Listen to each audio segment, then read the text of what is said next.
Friend, आप सभी का इस न्यू डायमंड कोचिंग क्लासेज में हार्दिक स्वागत है। आज हम लोग क्लास 12 के फिजिक्स के पहले चैप्टर के पार्ट 2 को पढ़ेंगे।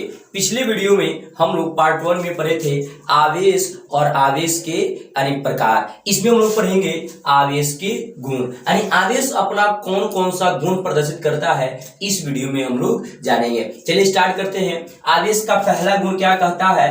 कहता है कि अगर दो, यानी कहने का मतलब है समान प्रकृति के जो आवेश होते हैं, समान प्रकृति के आवेश एक दूसरे को प्रतिकर्षित करते हैं, जबकि विपरीत प्रकृति के आवेश एक दूसरे को आकर्षित करते हैं। जैसे देख सकते हैं, अगर मान लें यहाँ पे भी प्लस चार्ज हो और यहाँ पे भी क्या हो, प्लस चार्ज हो, तो ये दोनों समान प्रकृति के आवेश है, तो इनके बीच कौन सा बल कार्य करता है? प्रतिकर्षण बल कार्य करता है। यानी समान प्रकृति के जो भी आवेश रहेंगे उनके बीच कौन सा बल कार्य करेगा? प्रतिकर्षण बल। या तो हम क्या ले ले, माइनस ले ले, और यहां भी क्या ले ले, माइनस। तो ये भी समान प्रकृति के, यानी इन पे दोनों पे क्या है, ऋण आवेश है, तो इस पे भी कौन सा बल कार्य करेगा? प्रतिकर्षण बल कार्य करेगा। लेकिन यही इनकी प्रकृति बदल जाए, अर्थात एक हो जाए प्लस और दूसरा क्या हो जाए, माइनस, तो इनके बीच कौन सा बल कार्य करता है? इनके बीच आकर्षण बल कार्य करता है। तो पहला गुण हम लोगों ने क्या जाना कि समान प्रकृति के आवेशों के बीच प्रतिकर्षण बल कार्य करता है, जबकि विपरीत प्रकृति के आवेशों के बीच आकर्षण बल कार्य करता है। अब इसका दूसरा गुण क्या होता है? दूसरा गुण हम क्या पढ़ेंगे? अगर हम मान लिए कि यहाँ पे ये दोनों आवेशित है, तो जब दोनों वस्तुएं आवेशित है तो ये निश्चित है इस पे कोई ना कोई वैद्युत बल कार्य करेगा। वो वैद्युत बल प्रतिकर्षण भी हो सकता है और वो आकर्षण भी हो सकता है। लेकिन यदि हम ये कहें कि यहाँ पे अगर हम एक आवेशित ले लिए और ये दूसरा क्या हो गया, उदासी, तो इस पे कौन सा बल कार्य करेगा? तो याद रखिएगा, बहुत ही अच्छा पॉइंट है कि अगर एक वस्तु आवेशित हो और दूसरी वस्तु उदासीन हो तो सदैव उसको अपनी ओर क्या करता है, आकर्षित करता है। कह सकते हैं एक आवेशित वस्तु एक उदासीन वस्तु को सदैव अपनी ओर क्या करता है, आकर्षित करता है। इस प्रकार हमने क्या जाना कि अगर क्या होंगे, समान प्रकृति के आवेश होंगे तो उनके बीच प्रतिकर्षण बल कार्य करेगा, विपरीत प्रकृति के आवेश होंगे तो उनके बीच आकर्षण बल कार्य करेगा। लेकिन अगर एक आवेशित हो एक उदासीन हो तो उनके बीच सदैव कौन सा बल कार्य करता है, आकर्षण बल कार्य करता है। इस प्रकार हम इसका एग्जाम्पल भी दे सकते हैं। जैसे हम देखें, कभी कभी क्लास में बैठे होते हैं तो हम क्या करते हैं, कलम से हल्के कागज को उठाते हैं, तो उस समय हम क्या करते हैं, अगर पहली बार उठाते हैं तो नहीं उठता है तो कलम को अपने बालों से रगड़ते हैं। अब बालों से रगड़ने के बाद हम देखते हैं वो हल्का कागज आसानी से चिपक जाता है। आखिर ऐसा क्या हुआ? कलम को रगड़े, कागज को तो रगड़े नहीं, केवल कलम को रगड़े हैं तो कलम केवल आवेशित हुआ, नहीं कह सकते ये आवेशित है और कागज क्या है, उदासीन है। तो इस प्रकार ये आवेशित वस्तु उसको अपनी ओर क्या कर लेता है, आकर्षित कर लेता है। इसी प्रकार हम कभी कभी देखते हैं कि जो रेशम की वस्तुएं पे होती है उस पे कभी कभी गुब्बारे को भी आसानी से रगड़ कर उस पे चिपका दिया जाता है। तो इस प्रकार हम कह सकते हैं कि क्या करते हैं, एक जो आवेशित होती है वस्तु होती है एक उदासीन वस्तु को सदैव अपनी ओर आकर्षित करती है। अब इसका तीसरा गुण क्या है? हम तीसरा को गुण क्या जानेंगे? जैसे हम ये कह ले कि मान लीजिए यहाँ पे कोई वस्तु है, ये हमें पता लगाना है कि आवेशित है कि नहीं है। यदि है तो इस पे कौन सा आवेश है, प्लस है कि क्या है, माइनस। इसको कैसे पता लगाएंगे? इसके पास या तो धनावेश ले जाएंगे, अगर धनावेश ले गए तो इनके बीच प्रतिकर्षण बल रहेगा, तो हम कह सकते हैं कौन सा क्या होगा, धनावेश होगा। अगर धनावेश ले गए आकर्षित किया तो कह सकते हैं क्या, ऋणावेश होगा। इस प्रकार हम इसको समझ सकते हैं। जैसे हम कहें, मान लीजिए इसके पास हम प्लस ले गए और ये क्या किया, इसको अपनी ओर क्या कर लिया, आकर्षित कर लिया। तो जब आकर्षित किया तो क्या क्या संभावना बनती है? पहली संभावना क्या हो सकती है, प्लस है तो खींच रहा है, हो सकता है क्या हो, माइनस हो।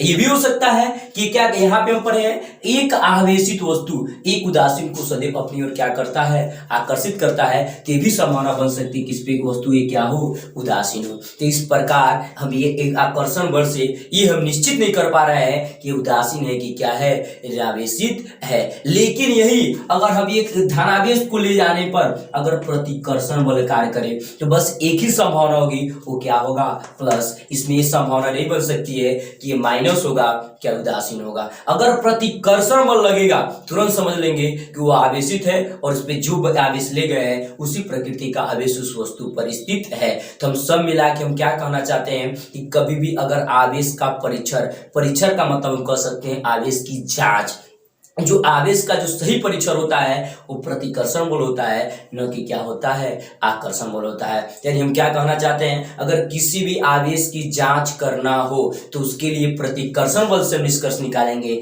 न कि क्या, आकर्षण बल से। तो अब तक हम लोगों ने क्या जाना, 3 गुण को जाना। पहला क्या जाना, समान प्रकृति के आवेश एक दूसरे को प्रतिकर्षित करते हैं, जबकि विपरीत प्रकृति के आवेश एक दूसरे को आकर्षित करते हैं। दूसरा क्या जाना, एक आवेशित वस्तु एक उदासीन वस्तु को सदैव अपनी ओर आकर्षित करती है। तीसरा गुण हमने क्या जाना कि आवेश का जो सही परीक्षण होता है वो प्रतिकर्षण बल होता है, न कि क्या होता है, आकर्षण बल होता है। अब हम चौथा हम इसका गुण क्या पढ़ेंगे, 4 नंबर गुण इसका क्या है, ध्यान से इसको देखेंगे। अगर हम कहें एक वस्तु है, उसका द्रव्यमान कुछ न कुछ है और उस पर कोई आवेश नहीं है, तो प्रकृति में पाया जाए, रह सकता है। जैसे मान लें कि जो ग्रीन गोल्ड है, ग्रीन गोल्ड ही क्या, इस पे कोई चार्ज नहीं, लेकिन फिर भी प्रकृति में संभव है। लेकिन हम ये कहें कि वस्तु आवेशित है लेकिन उसका द्रव्यमान शून्य है, ये कहीं पाया ही नहीं जाएगा। अर्थात एक प्रकृति में संभव नहीं है, जिसका द्रव्यमान शून्य हो तो उस पर आवेश आएंगे नहीं। यानी कह सकते हैं आवेश के बिना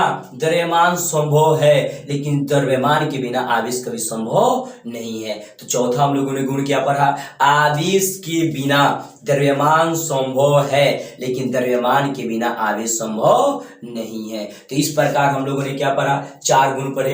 अब इसका 5वां गुण क्या है, देखिए एक बात याद रखना है, देखिए वस्तु के जो आवेश का जो मान होता है कभी भी उस आवेश के वेग पर निर्भर नहीं करता है। कहने का मतलब अगर उसका वेग बदल रहा है, कोई वस्तु आवेशित है, अगर उसकी वेग बदल रहा है तो वेग बदलने के साथ आवेश के मान में कोई परिवर्तन नहीं हो सकता है। यानी हम कह सकते हैं कि जो आवेश का मान होता है वो आवेशित कण के वेग पर निर्भर नहीं करता है। इस प्रकार हम लोग आज इसमें क्या जाने आवेश के गुण। तो आप लोग अगर कोई पूछे बताइए आवेश के गुण क्या होता है, इसको तुरंत याद कर सकते हैं, तुरंत बता सकते हैं। एक बार ध्यान से सुनिएगा और अपने मन से लिखने के उसके प्रयास कीजिएगा। क्या लिखेंगे, एक अन्य समान प्रकृति के आवेशों के बीच प्रतिकर्षण बल कार्य करता है, जबकि विपरीत प्रकृति के आवेशों के बीच आकर्षण बल कार्य करता है। दूसरा क्या होगा, एक आवेशित वस्तु एक उदासीन वस्तु को सदैव अपनी ओर आकर्षित करती है। तीसरा क्या होगा, आवेश का सही परीक्षण प्रतिकर्षण बल है, न कि आकर्षण बल